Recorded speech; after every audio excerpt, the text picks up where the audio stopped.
Hello everyone and welcome to my channel. After a long wait, I'm finally releasing this video. I am painting up the 3 Allarus Terminators in the Shadow Throne box set.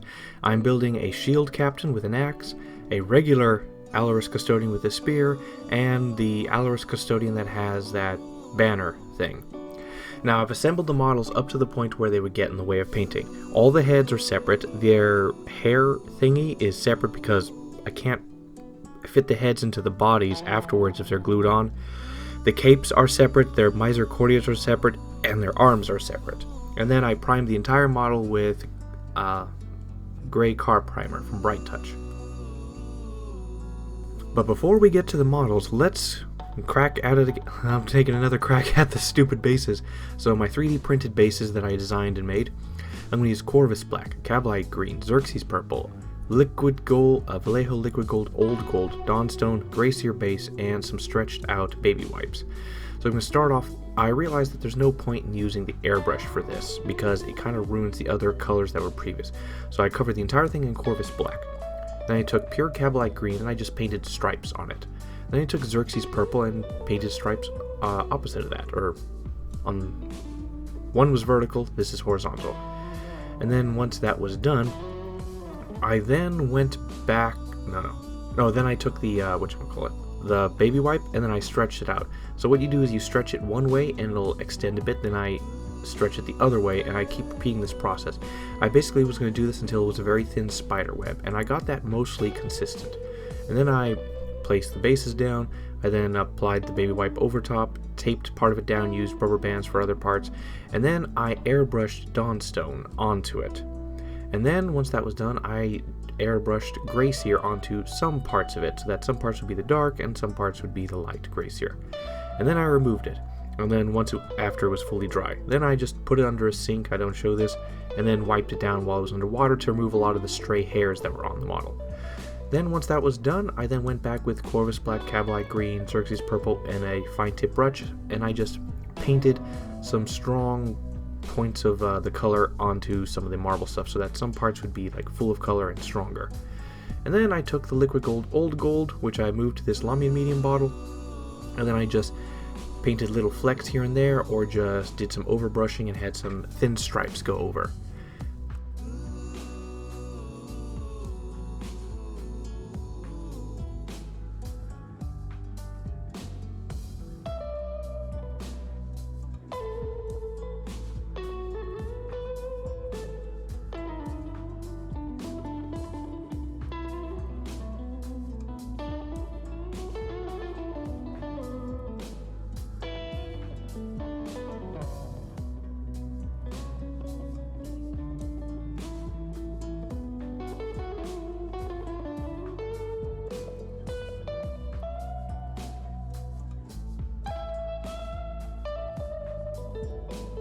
And now with Liquitex Gloss Varnish and a little bit of water mixed in, I then applied two coats. Once the first one was dry, I applied a second one. And although I don't show this, much later I apply a oil wash to it using burnt umber. Very dark color, very thin wash, and I just apply it into the recesses and just remove it afterwards so that there's a dark brown background. Now with Thondia Brown, Pallid Witch Flesh, White Scar, and Lamian White, we're going to do the pre-coating. Now I didn't use the airbrush for this really.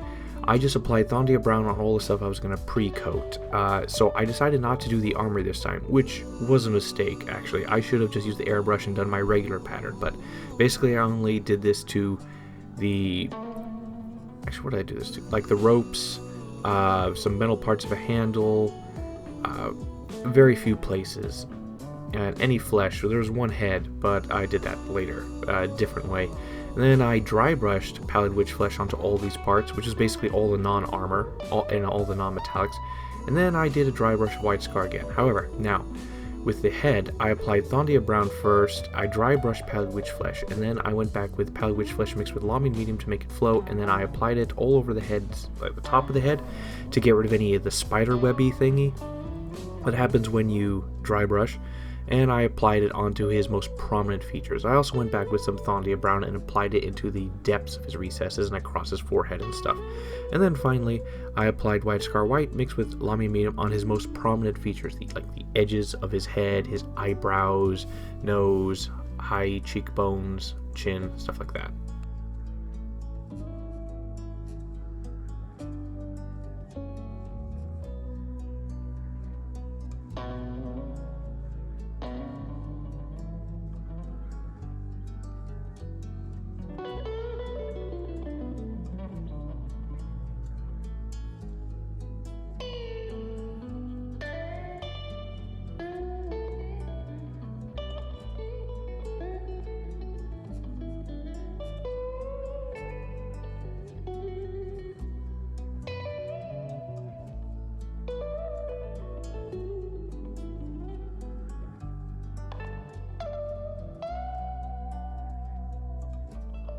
And now with Doombull Brown, Mephiston Red, Evil Sun Scarlet, Trollslayer Orange, and Lamian Medium, we're going to paint the capes. So we're going to start off first with Doombull Brown all over the capes as the base layer. Then we're going to go to the airbrush, and then we're going to airbrush Mephiston Red, covering 90 to 95% of the entire thing with this. And then with Evil Sun Scarlet, we will cover probably 80 to 90% of this. We want to mostly focus on the edges and the big open areas. And then we are going to do a 1-to-1 mix of Evil Suns and Trollslayer and do like probably 60, 70, 80% of it with this, just lightly on the most open areas and edges. And then we're going to go with the Trollslayer Orange mixed with Lamy Medium, and we're going to apply, make sure it's thin. We want to be able to do multiple coats. Apply this on the edges of the cloak, and yeah, pretty much that. Just focus on the edges, maybe on some of the most prominent bends, but we want them thin so that it's not too strong of a highlight.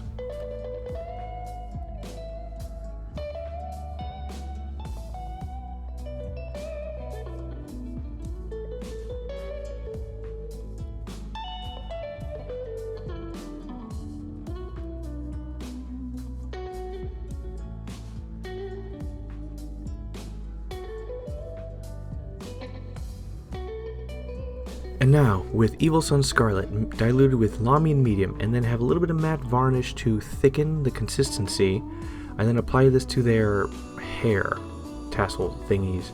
And it's okay, I probably should have gone with a deeper red color.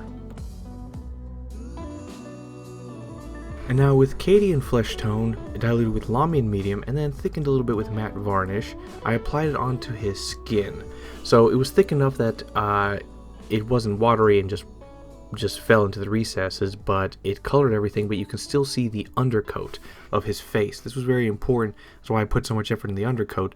And basically I added a second coat, slightly watered down more to cover everything up, and then it pretty much was just the undercoat that really held it together, and the Cadian Flesh Tone was just coloring the whole thing pink.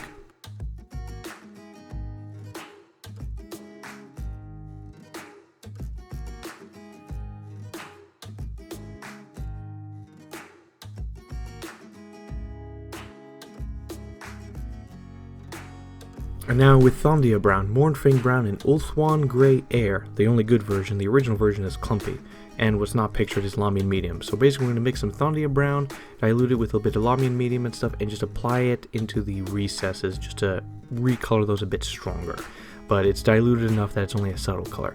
Then we're going to do the same thing with Mournfang Brown with a lot of water and some Lamy Medium to help retain the consistency. We're going to apply it on the softer areas, not the deep shadows, like around his eyes and stuff. Like there's Thondia Brown on above his eyelids, and then there's Mournfang Brown on the bottom of his eyelids. And then we add Ulthuan Grey, and this is a little bit of a back and forth because I screw up the eyes here and there. So basically, I add Ulthuan Grey, then I retouch it up with Thondia Brown, Mournfang Brown, back and forth until I can get it right. And then with a 0.25mm micro pen, I then paint his eyes. I can't really show it because I have to have the thing so close to my face. I can't actually put my camera between there. So, yeah, basically you just tap, tap, tap and spin the thing around until it makes the eye pupils. You try to make them a little large. And now with Runefang Steel Air and Liquitex Acrylic Ink Transparent Raw Sienna, and also Liquitex Gloss Varnish to give it a shine, we add these onto the metal of the poles and the guardian spears and axes.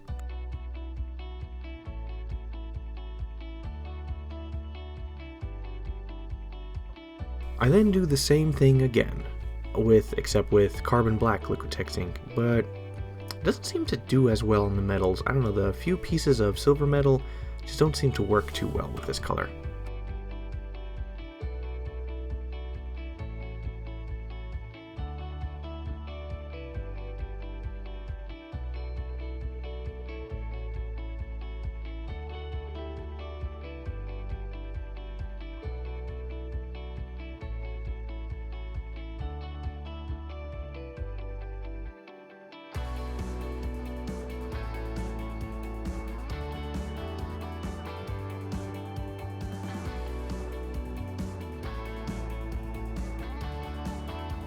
And now with Dawnstone, mixed with Lamian Medium and thickened slightly with matte varnish, we then apply it on all the ropes.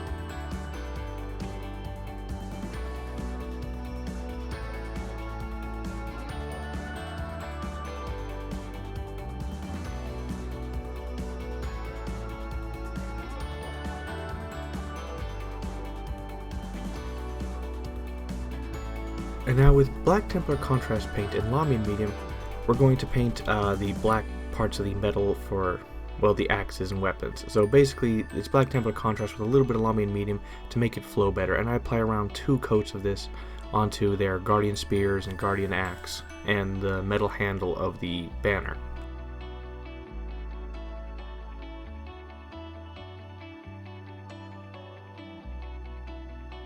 And now with Doombolt Brown mixed with a little bit of Lamian Medium to make it flow better and be transparently applied, around 1 to 2 coats on the leather pieces. They're scattered here and there.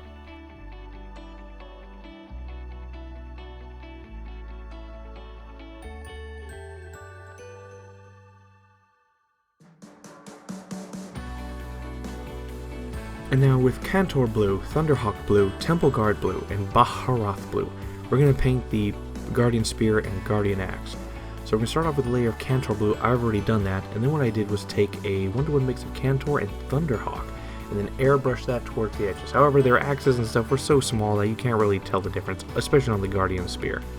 Okay, so whatever. So then I took Thunderhawk Blue, and it's not showed, but I had Lamian Medium, and just to make it flow better and for the color to go on consistently. Basically with Thunderhawk Blue, I painted lines and then made them thick. Spread out wide. Essentially I covered around, I'd probably say 70-75% of each of the weapons with this as a color transition.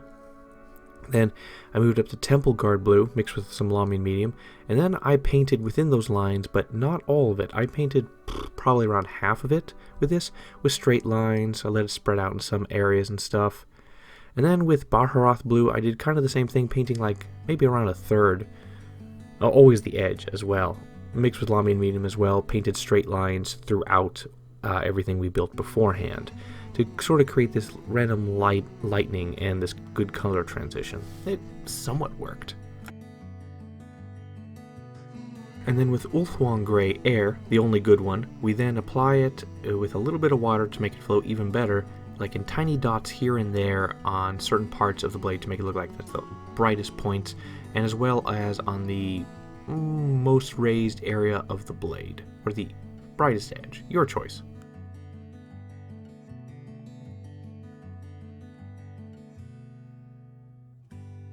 Alright, now with Vallejo Liquid Gold Copper, Vallejo Liquid Gold Old Gold in the Lamian Medium bottle, and then with Liquid Gold Gold and Liquid Silver color, we're going to paint these models. Now, basically I covered all the armor in copper. Then I covered 90 to 95% everything except the deepest, darkest recesses with Old Gold, which is a burnished gold. And then I covered probably 80 to 90% of everything with Liquid Gold color, because it comes out smoother, it makes more lighter color. However, at this point the thing looks a little bland. I say that because a lot of the things blend together from their eyes.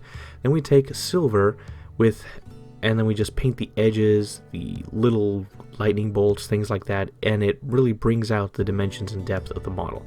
Painted the hard folds on the edges of the chest armor, edges of the leg, and stuff like that. Now, because these are, well, they're custodians. There's very few of them, so I wanted to give them a very special treat. So these Vallejo paints are a very special treat. The problem is they're very difficult to work with. They dry very quickly and they have to be diluted with alcohol, so I'm on a constant race against time. As well as that, after being applied, they don't dry immediately. Even if you apply a hairdryer on them, it'll just dry out the alcohol medium. These things will stay sticky for a while and will retain your fingerprints if you accidentally touch it.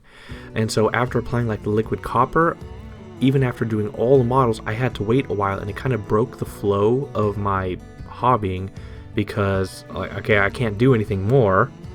And so I just take a break, and my break is always too long because I forget about the models. And so because of the steps and switching from copper and all these individual colors, it took a really long time to actually paint these models. These basically, for these 3 models, and assembly line wise, it took a ridiculously long amount of time for the drying, for everything. And so the reason why this video is late is because this was a very long process to get it right and to make sure I don't screw anything up, because I don't want to ruin everything I just did before because I touched it too soon. And then the silver is half of the medium inside of it is missing because I spilled it a long time ago, and so basically it has a shelf life of 2 seconds, and so I have to constantly shake it, take it out, and then immediately use it from the brush. So this was a chore, and the only reason I would do this is because the custodians are so few in model that it could justify it. But normally I would never do this for full armor, except maybe a character. It'd be more easier to do, and just like trinkets. Was it the Fire Slayers for Age of Sigmar? I was fine with that because they had little pieces of gold and stuff like that on them, so it was very easy to do with them with no problem. So that was easy to do. And then finally, after all that is done, I do an assembly where I assemble almost the entirety of the models except for their Misericordias. I didn't assemble those yet. I'm waiting for that.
And now with Caliban Green, Cabalite Green, and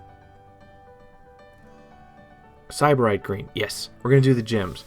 So with Caballan Green, there's a lot of gems. I just wanted green because I like green, and meh. So I apply this on all the gem places I can find, and there are a lot of them. On their shoulder pads, on their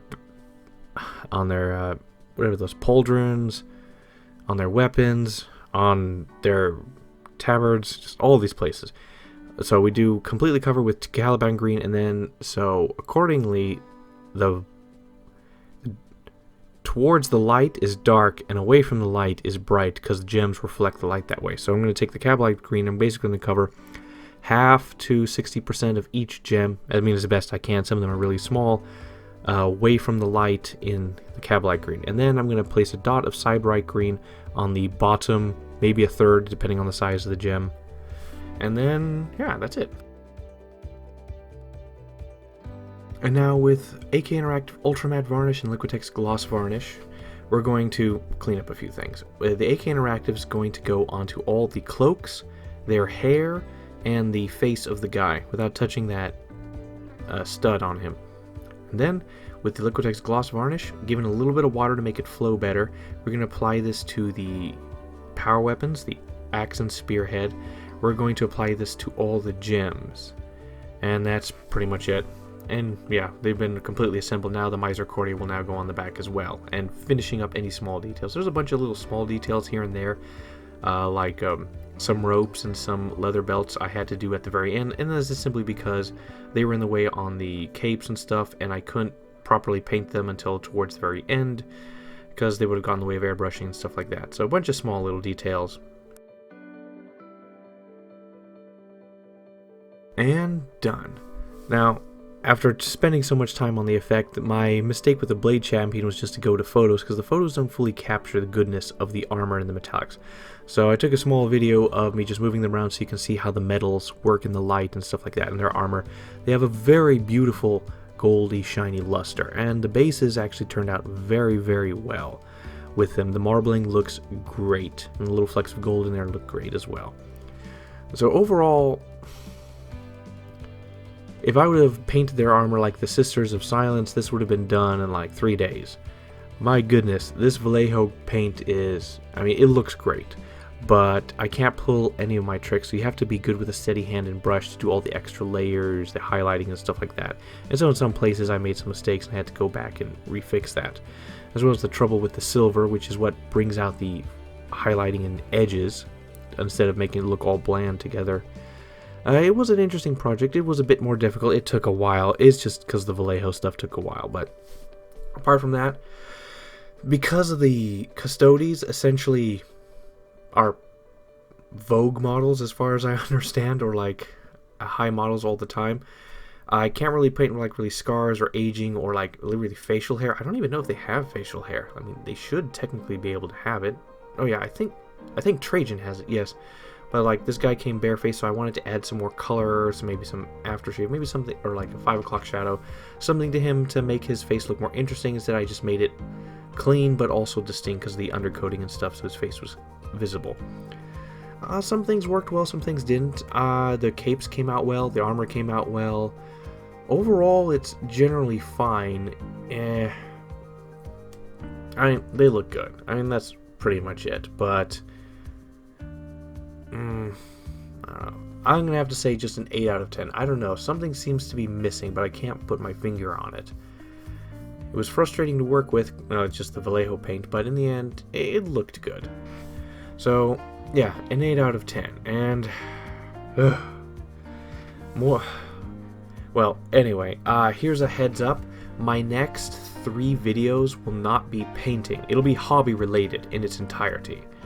But essentially my next 3 videos will be, the first one should be me creating cases for my models that I actually still have, that I haven't sold off, for my personal army, and just going through that, getting it done, because I saw Duncan do it, saw other people do it, so I wanted to try my hand at it.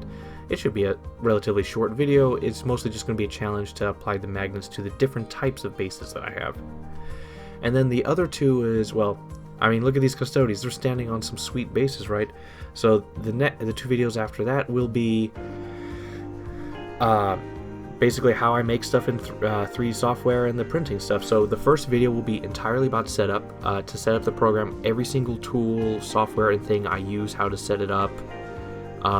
Basically, yeah, the first video will be entirely a setup, and then the second video will be actually using all those tools, an example, and stuff like that, and also making my bases for the Gene Stealer cults. So that'll be my next 3 videos. They should be coming out ideally faster, but in practice we'll see. Alright, so like the video if you like the video, share it if you want to share it, comment if you want to comment, and yeah, and more to come. Bye.